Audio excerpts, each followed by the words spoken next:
friends, here we are in the Frost Museum with Jordana Pomeroy, the director of Frost Museum, and Miriam Machado, the educational director of the museum. So they're going to show us great work here, and I want them to lead us.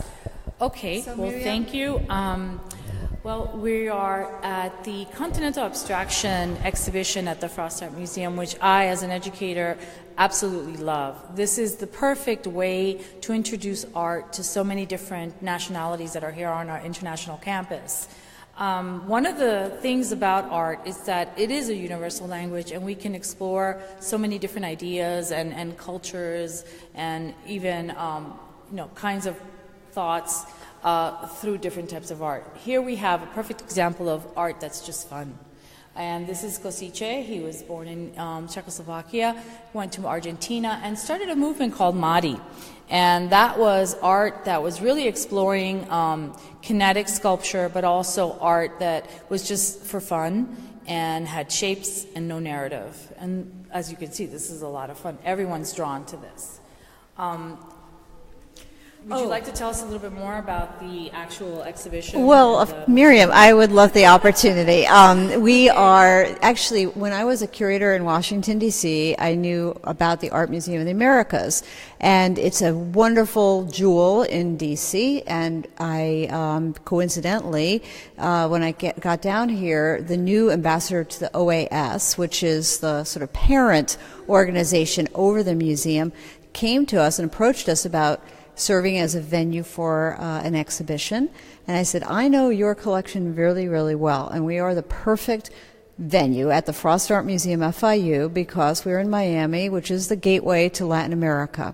And from there, we really started having this conversation about the importance of these works, which were put together by a very important curator, Jose Gomez Sicre, who wanted to create the first Museum Modern of Art for Latin America in the U.S. That didn't really quite happen, just for a little while, and it morphed into the Art Museum of Americas. So we feel that this is a wonderful example of the diversity that is Latin America.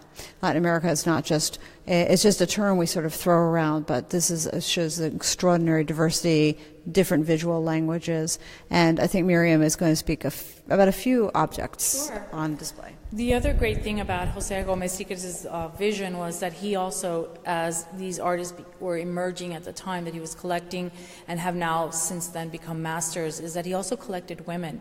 And that's really important because often women are left out, so to speak, out of the picture. Here we have a section of participatory art. And Jesus Soto is by far one of my favorite, and I think a lot of us already have seen his work in public spaces and all around. So Jesus Rafael Soto is Venezuelan, and he created this amazing work. It's almost like writing in the air, but you must move around to get the full effect, to be able to see it from multiple perspectives.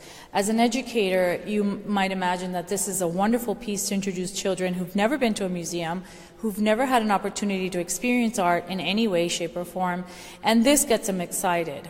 And then for those who are older, we can talk about the other context in which it was created, which is art for everyone, not just for certain people of certain classes. So that's also fantastic.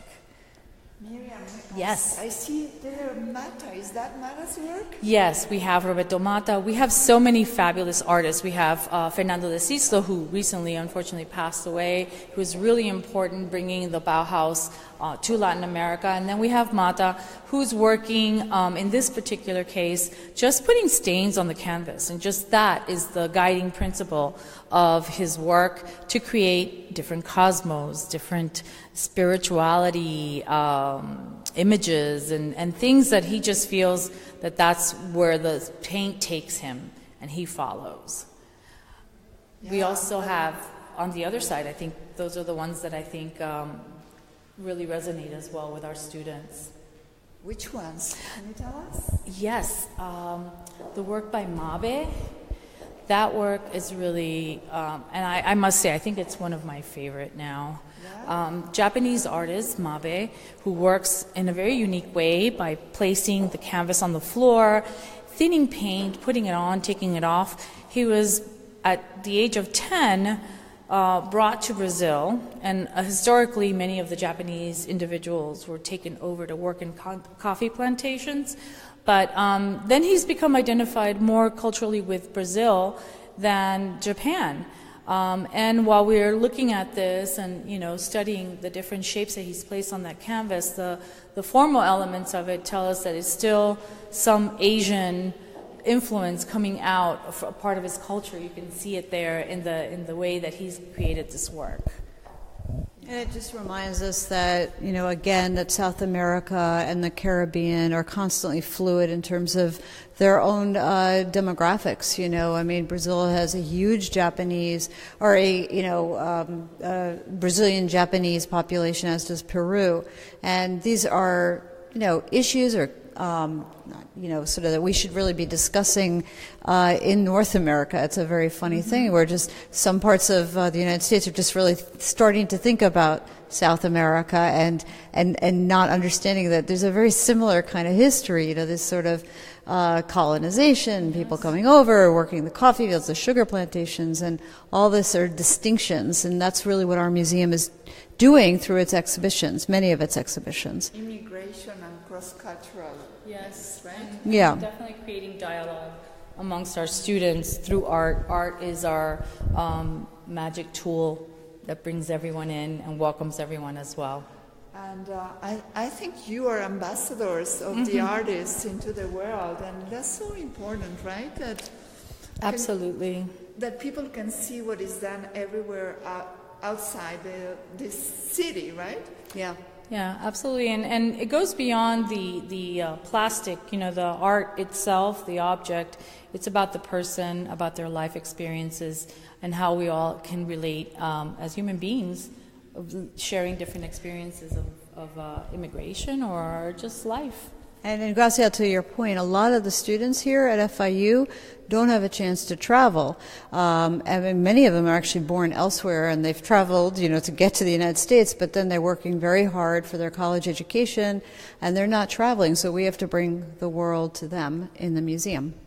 Thank you. It was really a pleasure. Thank you. Thank you for It was really a pleasure for us, Graciela. Thank you. Thank you so much. I love your talk. I really love your talk. Thank you. I invite everyone to come and visit. Yeah, come to the Frost Museum.